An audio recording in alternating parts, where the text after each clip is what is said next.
Dober večer, ministrica za kmetijstvo, gospa Mateja Čalušić. Dober večer. Imava na voljo 5 minut za 5 vprašanj, prosim za konkretne odgovore. Obljubljate pomladitev slovenskih kmetij. Slovenski kmet je v povprečju star 60 let. Povejte 3 ukrepe za pomladitev. Ne govorimo ravno o obljubah, ampak o tem, kako slovensko kmetijstvo vidim. Finančne podpore, konkretne usmerjene, tako da lahko kandidirajo na razpisih, inovativnost, znanje je treba podkrepiti in obenem jim omogočiti lažji dostop do kmetijskih zemljišč, za katerega trenutno ni ravno poskrbljeno. So finance zagotovljene? Moram preveriti na ministrstvu, ko bom pristopila in ugotovila, kaj se je vse do sedaj naredilo in kaj bo potrebno še postoriti. Drugače pa je 56 milijonov razpisanih sredstev za razpise je bilo zagotovljenih in bomo potrebna sredstva, če bodo še v večji meri, bomo zagotovili. Košarica živil se je osmešila, v njej so cene, ki jih navadni smrtniki na običajen dan v trgovinah ne najdemo.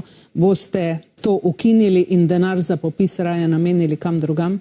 Košarica živil je dosegla svoj cilj, tako da je informirala ranljivejše skupine, da so se znali organizirati za svoje nakupe glede na vse inflacije in kar nas je čakalo v preteklem letu. Zaenkrat ostaja in se bodo spremenili protokoli popisa. To so na ministrstvu že napovedali in sigurno se bom seznanila takoj, ko nastopim na delovno mesto tudi o tem. Gospa ministrica, kako je košarica dosegla svoj namen, če so v njej živila, ki jih navadni smrtniki na trgovskih policah ne najdemo?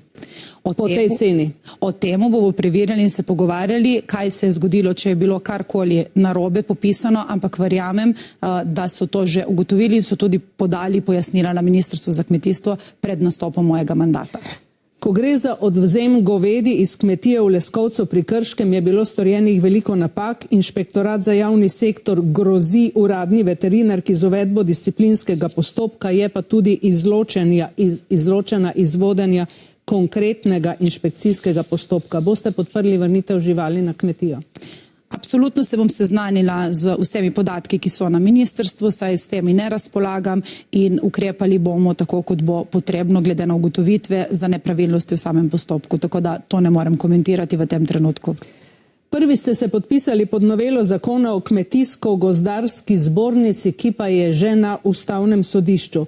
Če se bo Ustavno sodišče odzvalo in prepoznalo neustavnost, kako boste vi sami reagirali, glede na to, da ste se prvi podpisali? Živimo v pravni državi in vemo, da odločbe Ustavnega sodišča moramo upoštevati in če bo presodilo, da je temu tako, bomo to seveda upoštevali. Boste potegnili pri sebi kakšne konsekvence? Ne bom potegnila ničesar, ampak upoštevala odločbo Ustavnega sodišča, kot sem že povedala. Namen novele zakona je bil jasen, to smo takrat povedali, da ne prihaja do navzkrižja in konflikta interesov in bomo videli razplet Ustavnega sodišča. Pustimo se presenetiti. Drugi so videli v tem napad na politike z desnega pola in izrazito politično dejanje. Absolutno ne. Ena od bolj varnostno občutljivih vprašanj je slovenska samooskrba. Najnižji smo pri zelenjavi, niti tretjine ne pridelamo od tega, kar pojemo. Kako jo boste spodbudili? Ni več veliko časa? Absolutno ni, tega se popolnoma zavedam.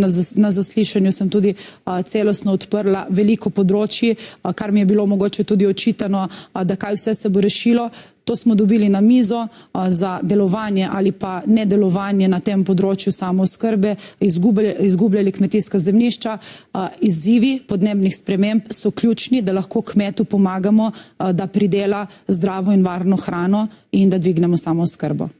Ampak omenili smo ravno ta zelenjavni agregat. Imate kaj v mislih konkretnega, kako mu pomagati? Finančne spodbude so povezane tudi z mladimi kmeti, ki se bodo vrnili na kmetijska zemljišča in bodo kmetovali, zaščiteni prostori, rastlinjaki, plastenjaki, zato ker vemo, da dan danes zaščititi pridelek, ker nam tudi primanjkuje sredstev in hkrati pridelati varno hrano z vsemi podnebnimi izzivi je zelo težko, tako da vsa ta vprašanja bomo naslovili, jih odprli in poiskali konkretne rešitve strokovnjaki na ministrstvu in z kmetijskimi organizacijami.